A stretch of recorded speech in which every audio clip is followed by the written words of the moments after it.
दोस्तों नमस्कार। आपका स्वागत है ज्योतिष विज्ञान के इस साइंटिफिक और टेक्निकल चैनल नाड़ी नक्षत्राबाई विजयोलॉजी में। दोस्तों, आज हमारे साथ हैं हमारे मित्र राजनीतिक विश्लेषक ढाका साहब। उन्होंने बड़े अर्जेंट में आज मैसेज करके मुझे बुलाया है, तो पहले मैं उनको ही इनवाइट करता हूँ। जी ढाका साहब, भाई साहब नमस्कार। नमस्कार। भाई साहब एक बहुत ही जो है चर्चित और जिम्मेवारी वाला विषय जो है, बार बार लोगों के फोन आ रहे थे, मैसेज आ रहे थे, और लोग जो है अपने दर्शक के ये जानना चाह रहे हैं कि नई दिल्ली सीट जो दिल्ली की है जी उसके ऊपर क्या होगा। उसके ऊपर जो है इधर आम आदमी पार्टी के संयोजक जो है अरविंद केजरीवाल खड़े हैं, ऊपर से कांग्रेस ने अपना इतना एक दबंग कैंडिडेट खड़ा कर दिया है। तो आपसे ये जानना चाहूंगा, जो दर्शकों की बहुत डिमांड है, क्या अरविंद केजरीवाल नई दिल्ली सीट जीत पाएंगे? बिल्कुल, आपकी बात सही है। मेरे पास भी काफ़ी लोगों के मैसेज आ रहे थे, क्योंकि ऑलरेडी पॉलिटिकल प्रेडिक्शंस जो इलेक्शन को लेके हमारी आज तक की हैं, उनके अंदर हमारी एक्यूरेसी बाकी सबसे काफ़ी अच्छी रही है। इसलिए लोगों को जिज्ञासा रहती है जी। और वो पूछते हैं। तो नई दिल्ली सीट के ऊपर बड़ा जबरदस्त कांटे की टक्कर बनी हुई है, अगर देखा जाए जी। तो। क्योंकि आम आदमी पार्टी का मेन चेहरा केजरीवाल, और बीजेपी से प्रवेश वर्मा, वो भी बड़े सॉलिड जी। कैंडिडेट हैं बीजेपी के। और जी। कांग्रेस से हैं अपने, जो पूर्व में जो मुख्यमंत्री रही शीला दीक्षित, उनके बेटे। उन, उनके बेटे, हाँ जी। हाँ, तो तीनों ही कैंडिडेट दमदार हैं। और वहाँ पर वो जैसे हरियाणा और हरियाणा इलेक्शन में था ना, कोई भी समझ नहीं पा रहा था क्या होगा। बिल्कुल। सेम वही बिल्कुल। सिचुएशन महाराष्ट्र इलेक्शन में थी। तो ऐसी जी। ही स्थिति बनी हुई है। उसके लिए हमने आज एक होरेरी लगाई है, ये जी। 17:29 पे, और 7 नंबर जी। होरेरी है ये।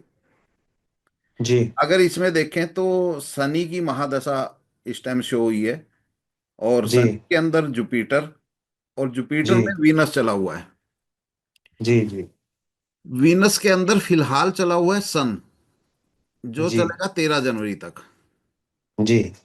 अगर एक चीज देखें, 6 जनवरी से पहले केजरीवाल का पलड़ा फिर भी, क्योंकि हमने तो सिंपल ये देखना है कि केजरीवाल जीतेगा या हारेगा।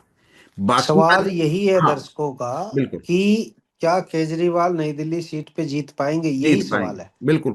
बाकी तो जैसे ही इलेक्शन डिक्लेयर होगा, उसके बाद हम सभी कैंडिडेट का एक अलग से पूरा का पूरा विश्लेषण पोस्ट करेंगे।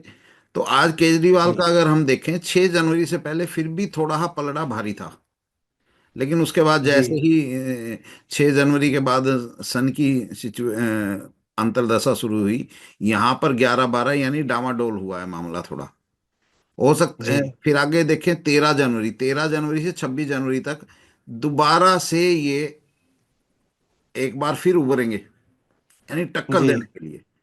जी। जी। लेकिन 26 जनवरी के बाद जैसे ही मंगल की अंतर्दशा शुरू, अंतर्दशा ये शुरू हो रही है, 3, 4, 8, 12, यानी कि ये पूरी तरह से बैकफुट पे चले जाएंगे। जी। उसके बाद मंगल के बाद फिर राहु आ गया। राहु चलेगा हमारा 27 फरवरी तक। राहु भी जी। और ज्यादा बुरी तरह से इनको बैकफुट पे, क्योंकि राहु तो राहु है, सुनता है और सब, भाई साहब करता है अपने इसमें एक मन और की। मजेदार बात है। हाँ मैं आपको बीच में बता रहा था जी। कि कहीं ना कहीं मार्स का जो है नक्षत्र लॉर्ड शनि है, और राहु का नक्षत्र लॉर्ड भी शनि है।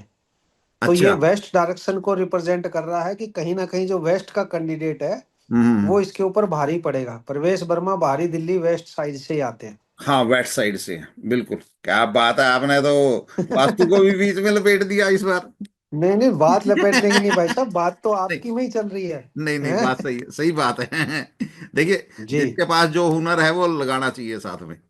बिल्कुल, तो कहने का मतलब ये है कि इनके ऊपर जो कहीं वेस्ट साइड का जो कैंडिडेट होगा, ये कहीं ना कहीं भारी पड़ता नजर आ रहा है। बिल्कुल।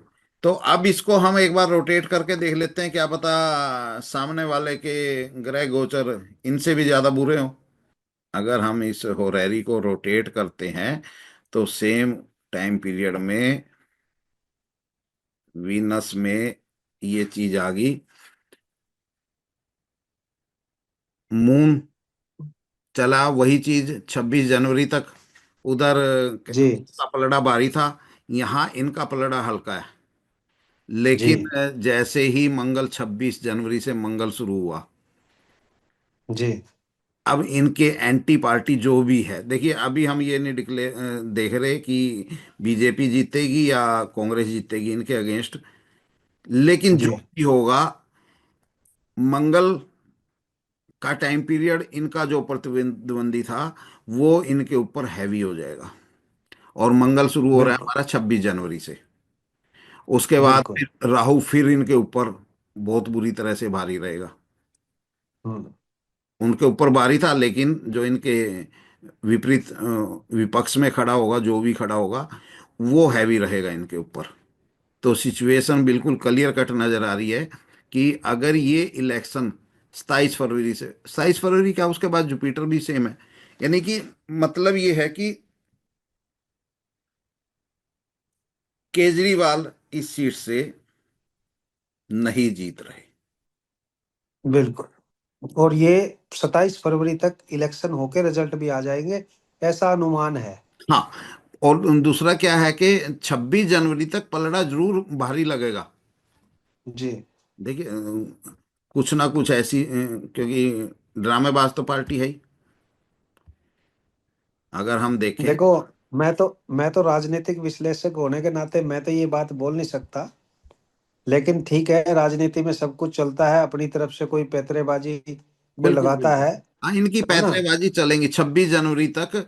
ये तो भाई साहब, के ऊपर एक हैवी एक रहेंगे। आखिरी सवाल, आखिरी सवाल का जवाब मैं पूछ रहा हूँ। जी। कितनी फरवरी के बाद, कब तक इलेक्शन हो तो केजरीवाल सीट निकाल सकता है? कब तक? देखिए अगर 26 जनवरी तक इलेक्शन हो जाए तो? 26 जनवरी तक इलेक्शन हो जाए तो केजरीवाल जीत जाएगा। जी अगर इलेक्शन 26 जनवरी के बाद जाता है तो जी। ये 100% हारते हुए नजर आ रहे हैं ज्योतिषीय आधार पे। हाँ, ज्योतिष ज्योतिष के आकलन ही हम लोग जानना चाह रहे हैं, क्योंकि हमारे दर्शक आपसे यही उम्मीद करते हैं कि आप ज्योतिष के हिसाब से क्या बन रहा है वो बताइए। राजनीतिक विश्लेषण हमें जो है राजनीतिक तरीके से नहीं करना। बिल्कुल। ज्योतिष मैं तो इसीलिए अब चार्ट को ही ओपन करके दिखाने लग गया। जी कुछ लोग कहते हैं कि आप चार्ट दिखाते नहीं, पता नहीं ज्योतिषीय विश्लेषण करते भी हैं नहीं करते। तो मैं इसलिए अब चार्ट के ऊपर ही विश्लेषण करके दिखाता हूँ सभी को, ताकि किसी के मन के अंदर ये शंका ना रहे। और अगर उसको थोड़ी बहुत नॉलेज है तो वो खुद देख सके कि जी वैसे। उनकी जो हमने एक होरैरी लगाई है वो होरैरी उनको जिता रही है या उनको हरा रही है। That's all. जी फाइनली जी हमारी तरफ से ये होरैरी ये चीज बोल रही है कि अरविंद केजरीवाल अगर 26 जनवरी से पहले इलेक्शन होते हैं तो जीत सकता है। अगर इलेक्शन 26 जनवरी के बाद जाते हैं तो केजरीवाल हारेगा 100%। जी जी वैसे। ठीक है भाई साहब। ठीक है भाई साहब, नमस्कार, धन्यवाद जो आपने समय दिया।